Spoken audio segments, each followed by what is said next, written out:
Ngoma Eddie murise Tinofara angu makadii. tiri nani ari nani sei chete. marunnings Aiwa, tiri kungodaro daro. anditi vari sei mukomalavhu Mukomalavhu mazuva ano vari kubatikana. Mazuva ano vakatibatikanei zvakanyanya sezvamuri kuona kudai so. Alright. Mungatipewo update hama dzedu dziri kunzoko dzoda kuziva kuti tapapi maringe nekurapwa kwamukoma mukomalavhu. Manga muri kuchipatara zvakanzi chinana chiremba uye tave papi pari. Alright. Aiwa, tinotenda. Ndingati pari zvino zvemukomalavhu tinavo kunokumba vakadischargwa nekuda kwokuti pavakaenda dambudziko ravo vachidzokera kuchipatara takamirira maresults avo ematest avakaitwa nana chiremba vakanga vachishota ropa zvakanyanya sezvandaimbotaura zviya.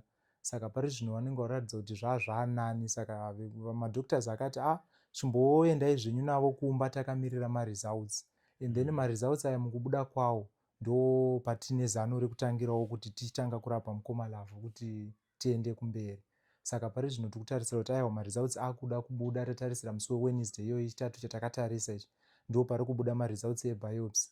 Saka tinenge takudzokera namukomalavhu kuchipatara vatakunzwawo vana chiremba kuti taakubva papi tichienda papi. Alright. Ndokumbira kuti mujekese ipapo because kucomment section ndo nzira inokwanisa kudayira nayo veruzhinji. Mazuva akapera tanga tichimbotorawo mukana wekuverenga comment section. Vamwe vanga vachibvunzawo kuti sei zviri kutora nguva kuti mukomalavhu vatritiwe varapiwe. Munganatsoti tsanangurawo here kuti vana chiremba vanotiwo kudii uye matest akaita sei akaitwa namukomalavhu anotora nguva yakareba sei kana after munhu atestwa. Alright. Aiwa, ipapo ndingati sematest avakatorwa izvozvi ebiopsy avakatesta kuti vaone kuti dambudziko ringave rei vana chiremba vaone pekutangira. Akanzi anoda 10 days kuti akwanise kubuda. And pa 10 days apa haverenge maweekends. Like izvezvi zvitatuwo mu2 weeks kuti tisvike paWednesday ipapapa. Maweekends ega ega haacalculatwi kulancet kwavo kumalab kwavo. I think vanenge vasingashandi maweekends. Saka mukaitoita 3 days pakaita weekend pakati havacalculate weekend votangira kuverenga musi weMonday. Saka seipapa pa 10 days dzedu dziri kukwana musi weWednesday tichiverenga kubva patakabva tatove ne2 weeks about kuma 13 to 14 days kuti tikwanise kuzowana maresults iwayo. Tinotenda nekujekesa ipapo nekuti dzimwe komenti dzachonaka inenge yakuita fanika anko ndo vari kunonotsa kudi kurapwa kwa mukomalavhu. Ipapo ndo kutendai nekujekesa kuti ango havatoziyewo zvekuti kulancet zvinodi zvinofamba and hatina influence ikoko kana mukatongonzi 10 days. I think even vekulancet they can comment. Kana vanoziva vana chiremba vanotokomentawo kuti ichokwadi. Hapana mamanyisiro atingaite kuti zvinge zvinoitwa. Saka mati musi wechingani watiri kutarisa kuti maresults abude uye achinge abuda vana chiremba vakati takuenda pastage ipi. Alright.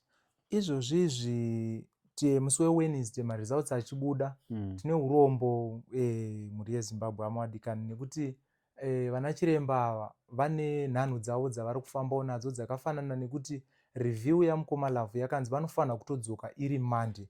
Saka izvozvi tatoita futi challenge yekutowedzera kuextenda madays nesuwo zviri kutotibatawo zvakanyanya kuti tinotoriwo neshungu dzodai mukomalavhu tachinzwa kuti tosvika papi. Asi takatosvika pakutoteerera nekutoona kuti tiwo vana chiremba ndo vanototibatsira nekuzivawo kuti toita sei. Saka even ipapo maresults akabuda musi weWednesday havasi kudiwa kuchipatara Wednesday, vari kutodiwa uri musi weMonday. Which is tichatobva Wednesday kusvikira musi weMonday ndipo vachatodzokera kuna chiremba. Saka hatikwanisi kudzokera nawo mazuva ari pakati pasi usiri musi weMonday sekureva kwavakatoita nekuti takanzi kudzokera kuOPD. Saka OPD yachainzi tinofanira kunge utouya uri musi weMonday. Saka maresults edu zvaita challenge yekubuda musi weWednesday takutoenda navo next Monday iyoyo yatinenge takatotarisa tochizotangira ipapo. Alright. But tichitarisawo panyaya dzekuti zvese zvinganzi zvekudiwa. Alright, tombodzokera kumashure vari muchipatara vakaenda vachibuda ropa. Zvakazoita kuti vakurumidze vadzokera zuva ravo ravanganzwawo risati rasvika. Ndezvipi zvavakanoitwawo semunhu aibuda ropa? Vakanobatsirwa neropa because mukoma Love vakanga vasisina ropa. Miri wavo tingati vane matreatments akawanda avaibatsiridzwa nawo, akafananawo nemapiritsi ekuwedzera ropa, madripi. Iro ropa racho pacharo vairequestwa mapains akawanda eropa raidiwa, uyezve blood group ravo mukoma Love rinototi netsei zvokuti imwe misi kutozogara kwavanoita kuchipatara vanenge vachirequestirwa blood group ravo riri kunzi rinotonetsa kuwana.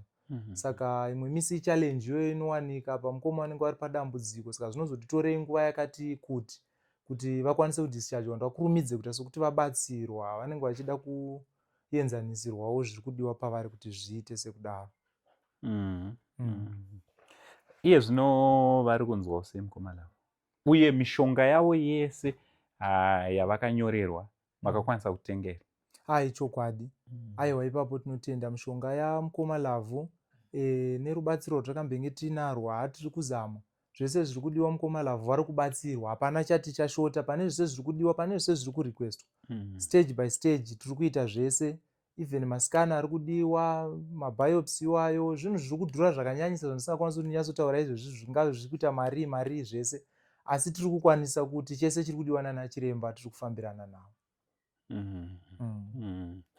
Alright, kumhuri yeZimbabwe kunzoko vari kubatsirana nemi padambudziko iri, paurwere hwamukoma Love, nevakabatsira nevachabatsira, mungadawo kuti kudii kwavari? Ipapo ndine kutenda kwakapfurikidzisa kwandinoramba ndichingotenda nekasingagume mhuri yeZimbabwe.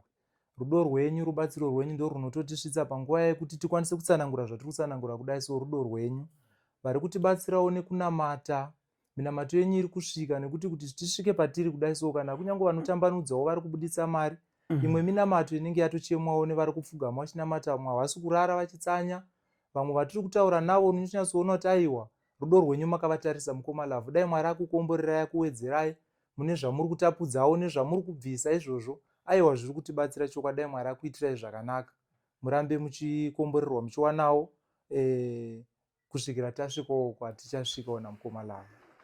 Aiwa, tinotenda tinotenda Mwari chose. Panapa pane mari yandinayo 140 panapa yandoda kuti ndinge ndiri ndinokusvitsai yekuti mukoma Love vange vari vanodii, vanowanawo kurapwa, kuwedzeredza pamari yagara iripo yekudii, yekurapwa. So tinoda kutendai my brother, thank you so much. Mwari wekudenga vakudii, vakuitirei zvakanaka. Hama dzangu ngatipfuurire mberi nechinhu chakanaka. Mukoma Love vachiri padambudziko, vachiri padambudziko, dambudziko risati rapera. Rambai muchingodii, muchingomira nawo. Nhasi vatadza kana kutaura vari kurwadziwa, ndochokwadi. Nhasi vari kubatikana miri yavo. Kune vanogara vachivaona vanoziva kuti rumwe musi vanotomukawo right kutotaura nyaya nekutodii, rumwewo zuva zvinomukawo zvakaita sezvazviri nhasi. Asi tinotenda kuti Mwari vachadii, vachavaitira zvakanaka. Mukoma, toda kukutendai, motitenderawo kuna vatete nemukwasha nebasa ravari kuita pana mukoma Love. Mwari wekudenga vaitire zvakanaka. Zita rangu semazuva ese riri pachitupa, Uncle Saint, the only Zimbabwean uncle for now. It's much love and God bless you all.